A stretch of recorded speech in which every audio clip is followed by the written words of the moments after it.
नमस्कार दोस्तों, स्वागत है आप सभी का एक बार फिर से हमारे चैनल आध्यात्मिक ज्ञान पर। दोस्तों, आप सभी लोग जानते हैं कि 17 मार्च 2024 से होलाष्टक प्रारंभ हो रहे हैं। मतलब कि रंग भरा त्योहार शुरू हो रहा है और इसी होलाष्टक के या इसी रंग भरे त्योहार का जो पहला सोमवार होता है ना, वो बहुत ही ज्यादा बड़ा, विशेष और महत्वपूर्ण होता है। क्योंकि दोस्तों, इस सोमवार को हमारे पास भगवान शिव जी को प्रसन्न करने का एक बहुत बड़ा मौका रहता है। और इस रंग भरे त्योहार का यह होलाष्टक का जो पहला सोमवार पड़ रहा है वो 18 मार्च 2024 के दिन पड़ रहा है। तो दोस्तों, हमारे ख्याल से आप लोगों को अपने हाथ से यह मौका नहीं जाने देना चाहिए। होलाष्टक का या रंग भरे त्योहार का पहला सोमवार है, होली का पहला सोमवार है, इसलिए आप लोगों को यह मौका अपने हाथ से नहीं जाने देना चाहिए। शास्त्र के अनुसार इस दिन किए जाने वाले उपाय से भगवान शिव जी प्रसन्न हो जाता है और तुम्हारा जो भी मनोकामना है वह अब से ही पूरा करता है। तो दोस्तों, इस दिन 5 दीपक वाला उपाय जरूर करना चाहिए। अब आप यह बिल्कुल मत समझना कि यह 5 दीपक वाला उपाय वो उपाय है जो कि हम सोमवार के दिन करते हैं। यह वाला उपाय थोड़ा अलग है, इसलिए दोस्तों इस उपाय को पहले पूरा सुन लेना, क्योंकि इसमें दीपक लगाने के स्थान अलग है, दीपक को तैयार करने की पूरी विधि अलग है।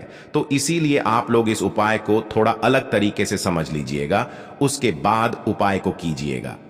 जो भी व्यक्ति इस उपाय को करते हैं उसके जीवन में कोई भी परेशान, दुख दर्द नहीं रहता है और आपका जो भी मनोकामना है वह अवश्य ही पूरा होता है। चाहे वो धन संपदा की हो, चाहे आपके घर में पैसों की कमी हो, चाहे आपकी कोई मनोकामना हो, आप यह 5 दीपक वाला उपाय आने वाली 18 मार्च होलाष्टक के दिन कर सकते हो। दोस्तों, साल का सबसे बड़ा दिन है होलाष्टक का दिन, इसलिए इस दिन यदि आप यह 5 दीपक वाला उपाय करते हैं तो आपका इसका फल तुरंत ही मिल जाएगा। इसीलिए इस मौके को आपको अपने हाथ से नहीं जाने देना है और इस दिन करना है आप लोगों को 5 दीपक वाला उपाय, ताकि आप भगवान शिव जी को प्रसन्न कर सको और वह आपकी मनोकामना को पूर्ण कर दें। तो दोस्तों, चलिए समझते हैं इस 5 दीपक वाले उपाय को कैसे करना है। तो चलिए अब आपको बता देते हैं कि इस उपाय को कैसे करना है। तो दोस्तों, सीधी सी बात है, इस 5 दीपक वाले उपाय में आप लोगों को 5 दीपक तो तैयार करने ही करने हैं, पर उससे पहले हम ये समझ लेते हैं कि इस उपाय को करना किसको है, किस समय करना है। तो देखिए, इस वाले उपाय को घर की माताओं बहनों को करना है। घर की सभी माताओं बहनों को नहीं करना है। घर की जो भी एक बड़ी माता बहन हो, भाई उस माता बहन को जो है ये 5 दीपक वाला उपाय करना है। घर के सभी सदस्यों को करने की कोई जरूरत नहीं है। और यदि परिवार का माताएं बहनें वर्तमान में ही है तो घर की जो बड़े सदस्य हैं वह इस उपाय को कर सकते हैं। आप लोगों को यहां पर बता दें कि घर का यदि कोई एक सदस्य इस उपाय को करते हैं तो उसका फल पूरा परिवार को मिलता है। तो आपके परिवार में किसी भी एक सदस्य को इस उपाय को करना है, पर किस समय करना है अब यह भी आप लोग जान लीजिए। तो देखिए, जो 5 दीपक वाला उपाय है ये विशेष रूप से शाम के समय प्रदोष काल में ही होगा। उसका सबसे बड़ा कारण क्या है? क्योंकि जो दीपक होते हैं वह मुख्य रूप से जो है प्रदोष काल में शाम के समय जलाए जाते हैं। इसीलिए आप लोगों को यह वाला उपाय शाम के समय प्रदोष काल में करना है। यदि आप इस उपाय की समय की बात करते हैं तो यहां पर हम आपको पहली बात तो यह बता दें कि होलाष्टक के दिन कोई समय मान्य नहीं होता। पूरा दिन भगवान शिव जी की पूजन अर्चना के लिए होता है। तो इस दिन किए जाने वाले सारे उपाय आप पूरे दिन में कभी भी कर सकते हो। पर ये जो 5 दीपक वाला उपाय है इसमें हमें दीपक जलाने हैं, इसलिए यह उपाय जो है विशेष रूप से शाम के समय या प्रदोष काल में ही होगा। और प्रदोष काल का जो समय होता है वो शाम के 6 बजे से लेकर 7 बजे के बीच का समय होता है। इसलिए आप लोग इस 5 दीपक वाले उपाय को इस दिन इस समय के बीच में कर सकते हैं। तो दोस्तों, अब हम समझते हैं कि इस उपाय को करना कैसे है। तो देखिए, 5 दीपक वाला उपाय है तो 5 दीपक तो यहां पर बनेंगे ही बनेंगे। तो दीपक को कैसे बनाना है? देखिए, दीपक 2 प्रकार के होते हैं, एक होते हैं मिट्टी के और एक होते हैं आटे के। पर इस उपाय में जो आप दीपक तैयार करोगे वो आटे की दीपक तैयार करोगे, क्योंकि मिट्टी का दीपक बनाने में बहुत समय लगता है और यदि आप दीपक खरीद कर लाने जाएंगे तो उसमें भी आपका पैसा खर्च हो जाएगा। तो दोस्तों, इसलिए इस उपाय में आप लोगों को 5 आटे के दीपक तैयार करने हैं। आटे में थोड़ा सा पानी डालकर उसके अंदर कुछ भी नहीं आपको डालना है, मात्र आटा लेकर उसे गूंद लेना है और 5 आटे की जो दीपक होगा उसको मतलब थोड़ा तैयार कर लेना है। फिर उसी आटे से 5 दीपक आपको तैयार करने हैं। तो ये 5 दीपक जैसे ही आप तैयार कर लेते हो, उसके बाद में आप इन 5 दीपकों को किसी भी एक पूजन वाली थाली में या किसी भी एक पात्र में या किसी भी एक प्लेट के अंदर जमा कर रख लो, क्योंकि 5 दीपक हमें 5 अलग अलग जगहों पर लगाने हैं जो कि हम हाथ में रखकर नहीं लेकर जा सकते। तो 5 दीपक आप अपनी पूजन वाली थाली में अच्छे से तैयार करके रख लो।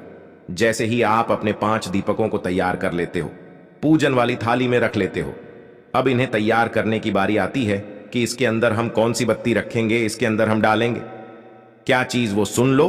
तो देखो, सबसे पहली चीज इसके अंदर जो बत्ती रखा जाएंगे वो गोल बत्ती। भगवान शिव जी के उपायों में या भगवान शिव जी की पूजन में हमेशा गोल बत्ती का प्रयोग किया जाता है। और दोस्तों, जो गोल बत्ती आप अपने हाथों से बनाओगे ना, उससे भगवान जी ज्यादा प्रसन्न होंगे, क्योंकि कई सारे लोग ऐसे होते हैं जो कि बाजार से बनी हुई बत्तियां को लाते हैं और उन्हें फिर दीपकों में रखते हैं और या उनसे फिर उपाय भी करते हैं। तो कोशिश किया करो कि आप जो गोल पट्टी उपाय के लिए व्यवहार करेंगे वह आप खुद से बना। यदि आप ऐसा करते हैं तो आपको उपाय का ज्यादा फल मिलता है। बाकी आप अगर चाहे तो कौल बत्ती बाजार से भी ला सकते हैं, इसमें कोई दिक्कत वाली बात नहीं है।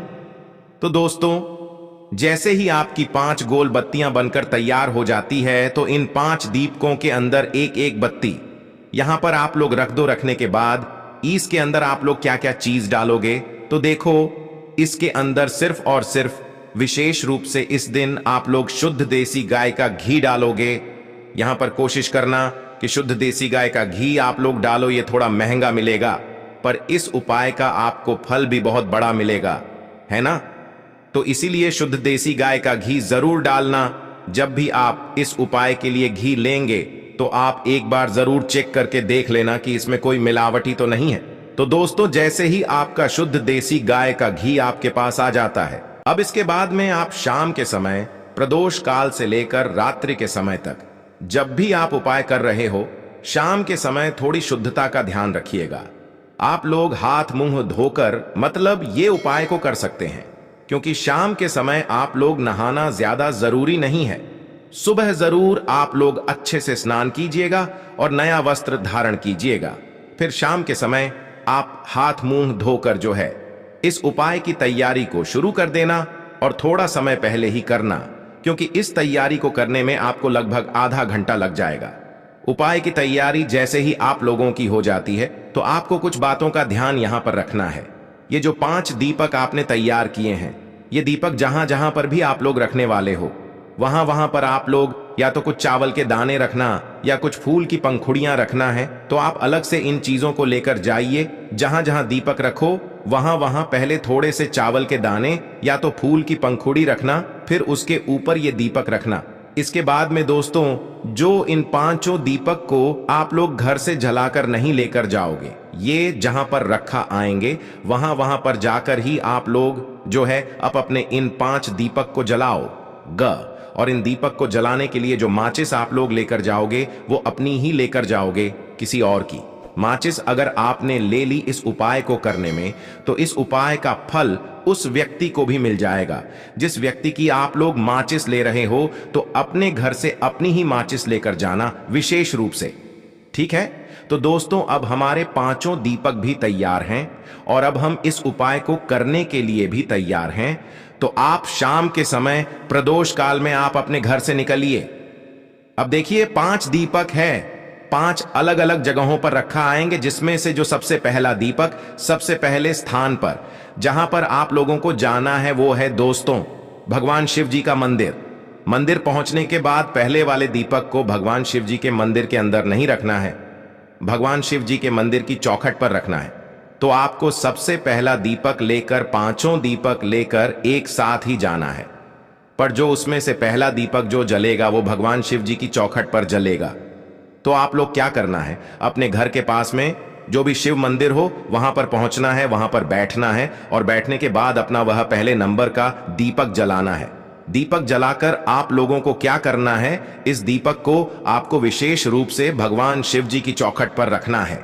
ठीक है, आप चाहो तो मंदिर के अंदर प्रवेश करके भगवान शिव जी के दर्शन करके उसके बाद में अंदर ही जो है आप लोग क्या कर सकते हो, दीपक जलाकर भगवान शिव जी की चौखट पर आकर रख सकते हो। किस साइड रखोगे तो देखो, ऐसा कोई जरूरी नहीं है कि आप लेफ्ट साइड रखो या राइट साइड रखो, पर आपका जो राइट हैंड साइड पड़े भाई, आप उस राइट हैंड साइड पर अपना ये पहले नंबर का दीपक शिव जी के मंदिर की चौखट पर या गेट पर बाहर की साइड में रख सकते हो।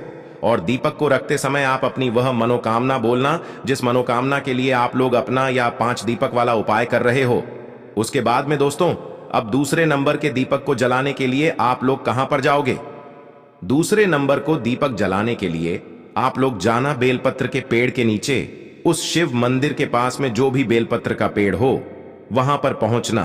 बड़ा वाला बेलपत्र का पेड़ होना चाहिए, छोटा नहीं होना चाहिए। बेलपत्र के पेड़ के नीचे बैठना, अपने दूसरे नंबर का दीपक अपनी माचिस से जलाना और उस दीपक को उठाकर बेलपत्र के पेड़ के नीचे रख देना। वहां पर भगवान शिव जी, माता पार्वती जी, माता लक्ष्मी जी का विशेष रूप से ध्यान रखना।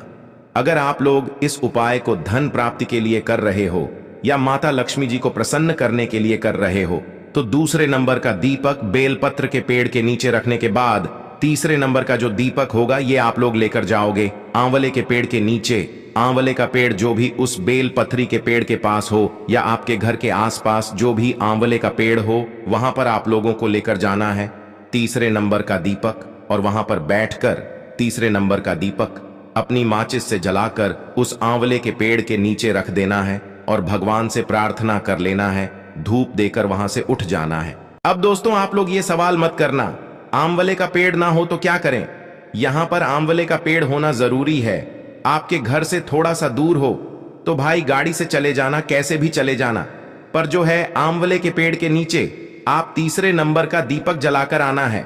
अब जो चौथे नंबर का दीपक होगा ना दोस्तों, ये विशेष रूप से ध्यान से सुनना, किसी भी नदी के घाट पर लगेगा। आपके घर के पास में जो भी पवित्र नदी हो वहां पर चले जाना, या तो आपके घर के पास में कोई भी तालाब या सरोवर हो तो भाई उसके घाट पर जाकर ये चौथे नंबर का दीपक जलेगा। इस दीपक को आपको जल के अंदर प्रवाहित नहीं करना है। जैसे नदी है, कोई नदी के पास में कोई घाट बना हुआ होगा, अच्छी सी जगह होगी भाई, वहां पर बैठकर आप लोगों को अपना जो है ये चौथे नंबर का दीपक जलाना है। ठीक है, अगर नदी ना हो तो भाई तालाब होगा, तालाब के घाट, तालाब के पास में कोई अच्छी सी जगह देखना और वहां पर बैठकर जो है दीपक जला देना। ये सरोवर होगा, ये सरोवर के पास में बैठकर कहीं पर भी अच्छा सा घाट देखकर वहां पर ये दीपक जला देना और भगवान शिव जी का नाम लेते हुए प्रार्थना कर लेना। ठीक है, तो यहां पर आपने 4 दीपक जला दिया। अब आपका बचा है 5वां और आखिरी नंबर का दीपक। तो इस 5वें और आखिरी नंबर के दीपक को आप लोग कहां पर जलाने के लिए जाओगे? सीधा आ जाओगे अपने घर के मेन गेट पर। ठीक है, आपके घर का जो मेन गेट है ना, वहां पर आ जाओगे। आकर खड़े हो जाना है, घर के मेन गेट के बाहर की साइड खड़े होना और अपना राइट हैंड साइड देखना। ठीक है, अपने घर को देखना और अपना राइट हैंड साइड देखना। तो अपने सीधे हाथ के तरफ या सीधे हाथ की चौखट पर आप लोगों को अपना ये 5वां या आखिरी नंबर का दीपक बैठकर जलाना है। और इस दीपक को जलाते समय विशेष रूप से वह मनोकामना बोलना है जिस मनोकामना के लिए आप लोग इस दिन ये 5 दीपक वाला उपाय कर रहे हो। जो मनोकामना आपने पहले दीपक को जलाते समय भगवान शिव जी के मंदिर की चौखट पर बैठकर बोली थी, वही मनोकामना आपको वापस से 5वीं दीपक को जलाते समय अपने घर के मुख्य द्वार के राइट हैंड साइड पर इस दीपक को जलाते समय भी जरूर बोलना है। बस दोस्तों, जैसे ही आप अपनी मनोकामना बोलते हो, उस दीपक को जलाते हो आखिरी वाले 5वें नंबर के, उसके बाद आप अपने घर के अंदर प्रवेश कर सकते हो। आपका ये वाला उपाय पूरा हो जाता है और इस उपाय करने के बाद तुरंत ही आपको इस उपाय का फल थोड़ा थोड़ा करके मिलना शुरू हो जाता है महाशिवरात्रि के दिन में। यदि आपने इस उपाय को अच्छे तरीके से कर लेते हैं तो आपके जीवन में कोई भी दुख दर्द परेशानी नहीं रहेगा। आपका जो भी मनोकामना है जो सालों से पूर्ण नहीं हो रहा था, वह तुरंत ही पूर्ण हो जाता है। तो दोस्तों, यदि आपका भी कोई मनोकामना है या फिर आप कोई परेशानी में जूझ रहे हैं तो आपको इस उपाय को अवश्य ही करना चाहिए। दोस्तों, इस उपाय के लिए आपको एक भी पैसा खर्च करने की जरूरत नहीं है, तो आप एक बार अवश्य ही इस उपाय को करना, आपको इसका फल अवश्य मिलेगा। तो दोस्तों, यह था 5 दीपक वाला उपाय। यदि आपको वीडियो पसंद आया तो वीडियो को अवश्य लाइक करना।